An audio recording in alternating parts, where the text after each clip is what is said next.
सबसे पहले तो आप लोगों का बहुत बहुत शुक्रिया कि आप मेरी इस वीडियो को देख रहे हैं। आज की इस वीडियो का मौजू है जो बर्फ़ से जो इलाज करते हैं लोग दर्दों के लिए, जिस काम के लिए भी करें। मेरा मौजू है आपको मैं बताऊं कि सही तरीका क्या है और उसका गलत तरीका क्या है। जो सही तरीके से जब हम उसका इलाज करेंगे तो आपको मैं उसके इफ़ेक्ट्स दिखाऊंगा हमारी स्किन के ऊपर, हमारे जिस्म के ऊपर।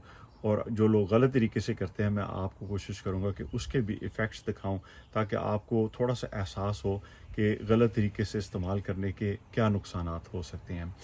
थोड़ी सी मैं माज़रत चाहूँगा अपने इस बैकग्राउंड के लिए। हम लोग कैंपिंग के लिए निकले थे तो मैंने सोचा चलो इसको बना के तो लोगों की सहूलत के लिए थोड़ा सा इसको पोस्ट किया जाए। मैं सबसे पहले आपको दिखाऊंगा कि किस तरह से बर्फ़ के पैकेट तैयार किए जाते हैं जो कि हम यहाँ पे मरीज़ों के इलाज के लिए यूज़ करते हैं। ये है वो बैग जो मैं आपको दिखाना चाहता हूँ, जो हम अपने पेशेंट पे यूज़ करेंगे। इनको इस तरह की बर्फ़ के साथ जो कि छोटी छोटी टुकड़ियों में होती है, इस तरह की टुकड़ियाँ आपने सॉलिड पीस नहीं लेना, ना आपने इतनी लिक्विड बर्फ़ लेनी है जिसमें सारा पानी भरा हुआ हो। आपको इस तरह की आप बड़ा पीस लेके उसको कूट के और छोटे पीसेस में बना सकते हैं, लेकिन मेक श्योर कि वो पीसेस को शार्प ना हो, उनमें कोई चोंच वाली ऐसा पीस ना हो, क्योंकि वो मरीज़ को तकलीफ दे सकता है। इस तरह का बैग होगा और उसको एक तरह से हम इस तरह सील कर देंगे ताकि उसमें से पानी बाहर मत निकले।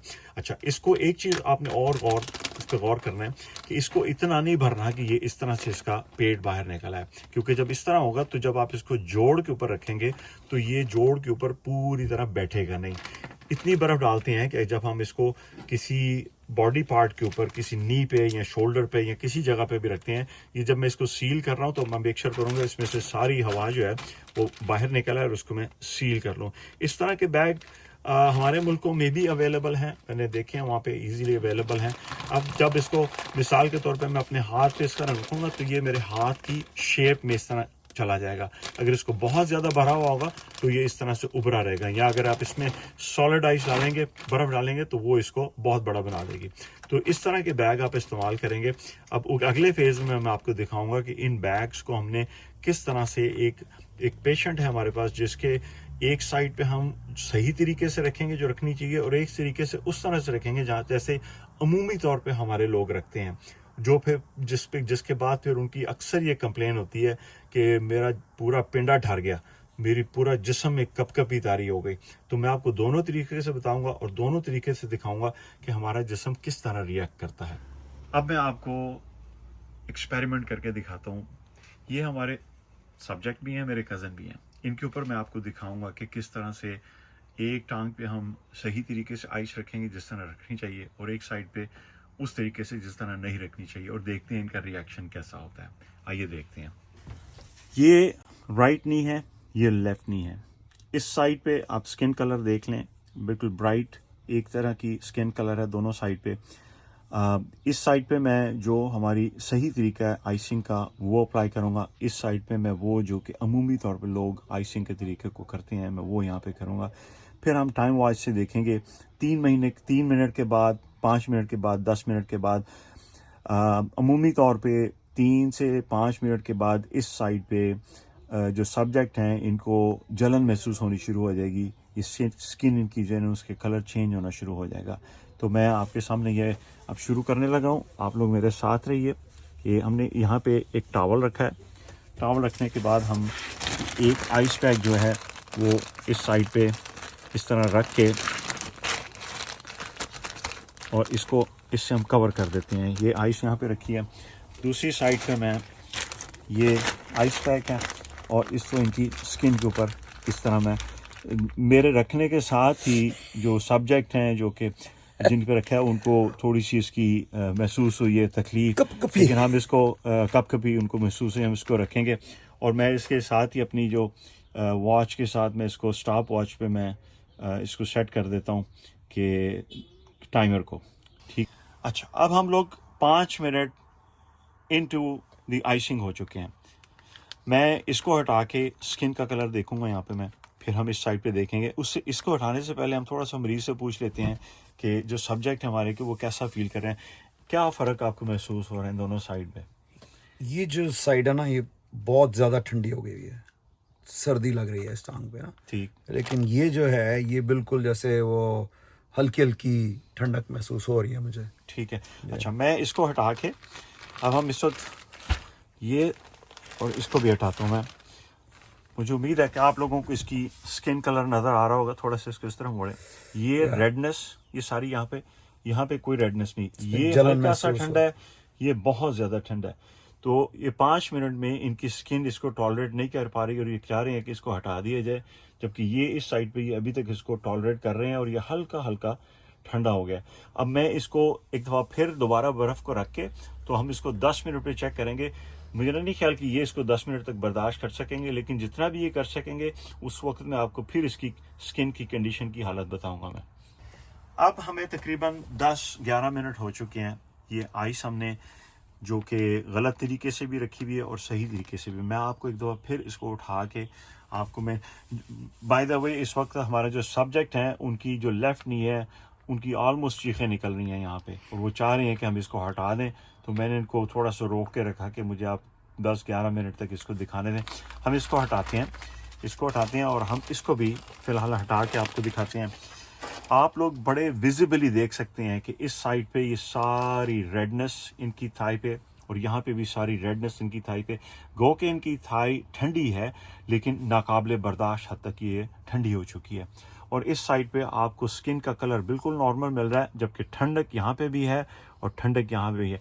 एक और वीडियो में मैं आपको दिखाऊंगा कि ये जो ठंडक है और ये जो ठंडक है इसकी पेनिट्रेशन कितनी है और इसकी पेनिट्रेशन कितनी है।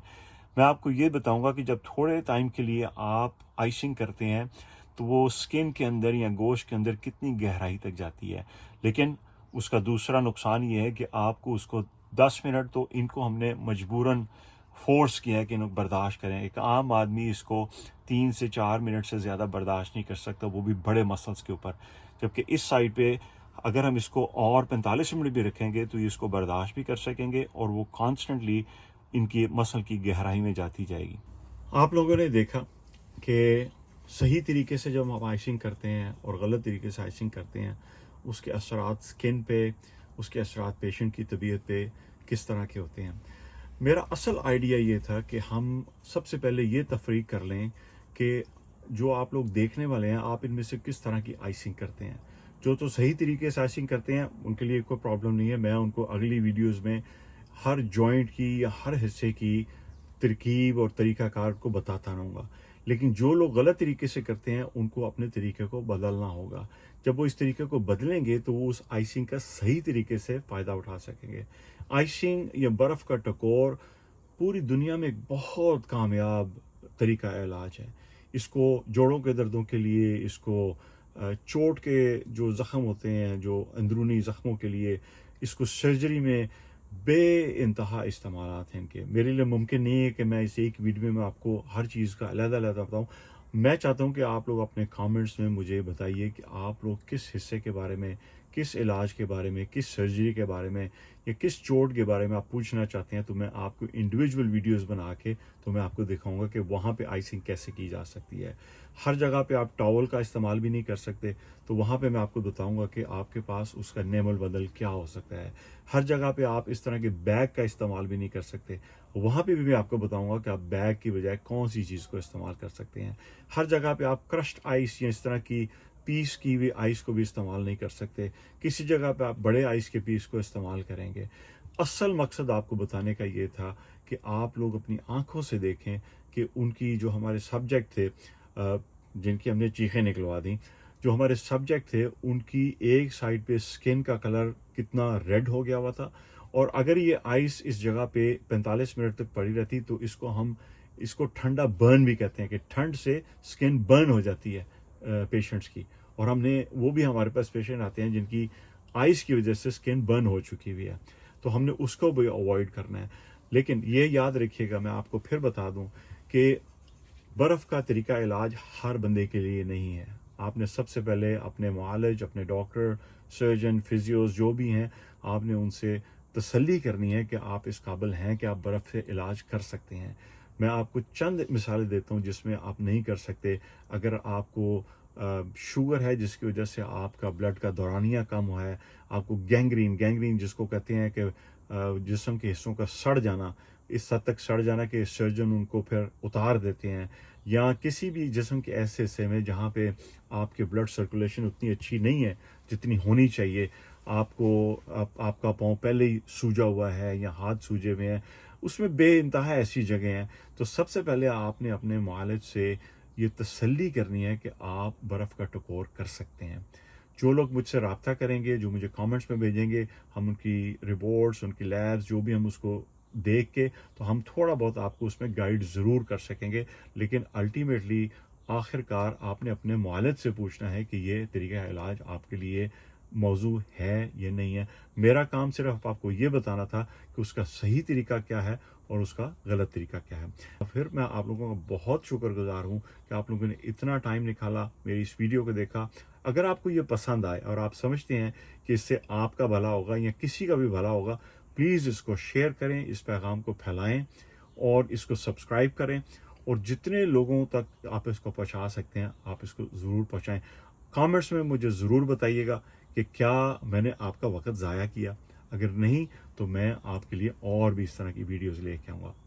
आपका बहुत शुक्रिया।